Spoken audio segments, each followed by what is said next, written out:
This chapter was an emotional one. I gotta give this credit. This was an emotional chapter. This is Sullivan House Game review of Naruto Chapter 687. Will you? You will. Starts off with Obito taking the blunt of Kaguya's spear here, saving Kakashi and leaving himself to take the blunt of the attack. But Kakashi's wondering why. His power is still needed, and while Kakashi doesn't have any power at all to use. But then you get himself thinking that Kakashi is used to as a pillar to support the next generation. You get Black Zetsu into laughing and seeing Obito wounded as he is saying he's gonna finally die. And not to mention the fact he's already trying to convince Kaguya to shift him back to the first dimension, so they can like regain chakra and stuff. Apparently they're running low, they're trying to get a little desperate. Remember, we've seen that in the last previous chapters. Also Naruto, he tries to protect Obito, trying to stop not the corrosion from the impact of the rock, because his body is literally being dissolved into nothing. And he tries his best trying to, but Zetsu says useless. Once the rods touched it, they're gonna fall apart piece by piece. That part's the tricky part. Very, very tricky. And very, very damaging and very problematic. Very, very problematic. Sasuke even tries to intervene, trying to distract Kaguya, and using the deep power in his Rinnegan eyes back. At first, she tried to do a sneak attack of trying to blindside when Kaguya uses her Rinnegan to shift the world again. And now they are back. Now they are back in another dimension again. We still know this one's like the right one, because they're stuck. Not to mention the fact that things are on the edge for them. Obito's losing his life, and right now they're trying to struggle with the situation. And you got Black Zetsu saying, "Oh, so why are you helping him? He was your enemy, and yet you still help him. He is a traitor. He has no home, no friends, no ally. He is an outcast. He is an outcast and an insect." And he basically calls him that. He even calls him as he's an insect, but he's tough like a cockroach. He says it. But you got Obito. He rallies Naruto not to give up, telling him that his aim is to become Hokage. Remember, both Obito and Naruto were the same. They both had dreams. They were both uncoordinated, unsuccessful shinobi until they eventually become what they were. Alright, but Obito took the wrong path because he lost the person he loved the most. He loved the person he loved the most, and his friend could keep his promise. He couldn't fulfill his dream, so he turned to darkness. And we all know that he was just a tool by Madara. This was a tool. This was all a plot device, a giant, huge plot device that Kishimoto just keeps on putting in, and more plot device. Right? For example, Black Zetsu over there. But I'm off topic.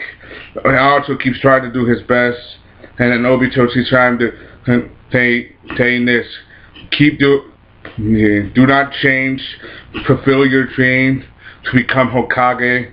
Do the best that you can, and remember who you are. As Obito crumbles away, it looks like he died with a smile on his face. But he also said, he's glad that he's deaf.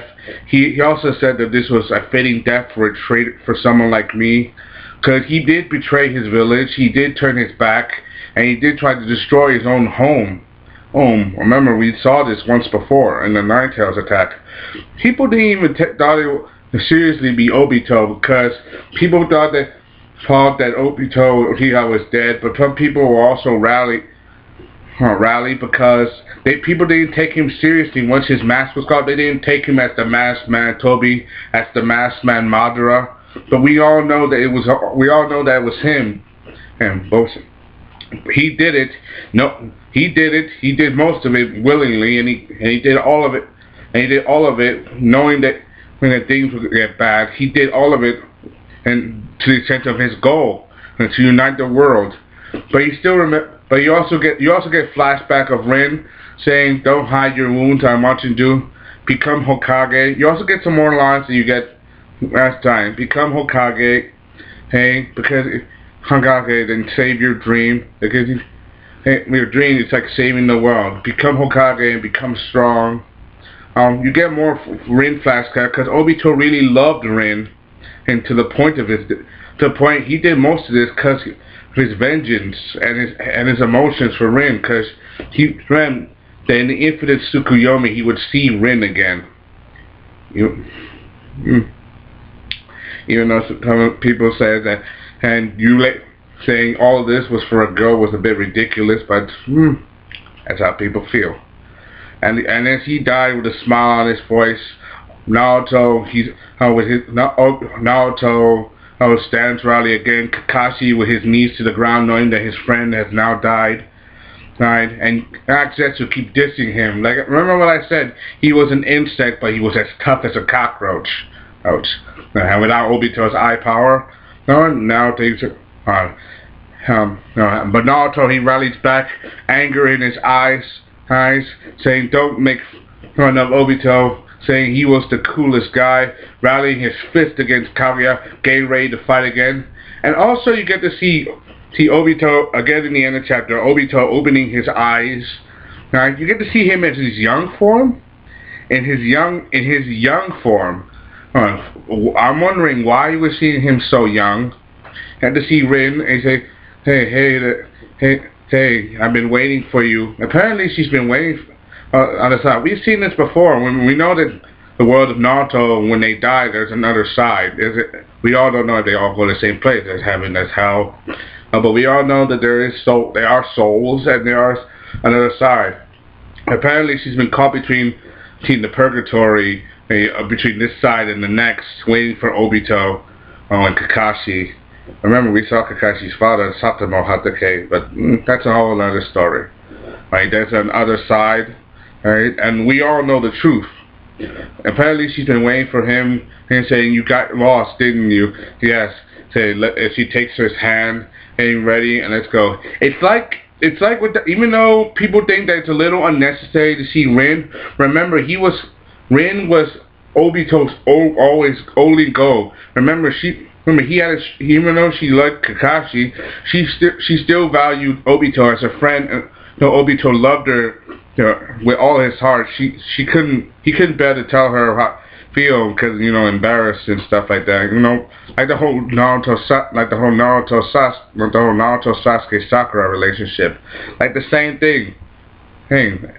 Exactly the same. One was a good guy. The other one turned bad. They were all friends. One turned evil. And one had like the other. Freeway conflict. It's like a mirror image of the past, and it's true.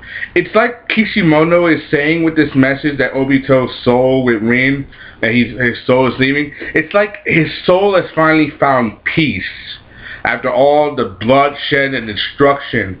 Like, you gotta admit, Obito's death, it was like he was making amends with all the destruction, pain, carnage that he sullied with his own bare hands.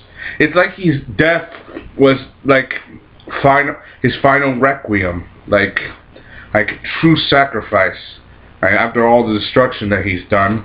And with that smile on his face, you can safely be sure that it's like when he died, he had no regrets.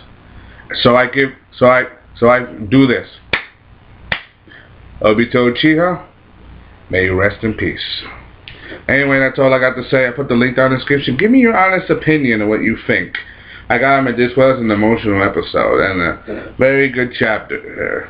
Yeah, I mean, we saw this coming last week, and it fulfilled its quota for this week.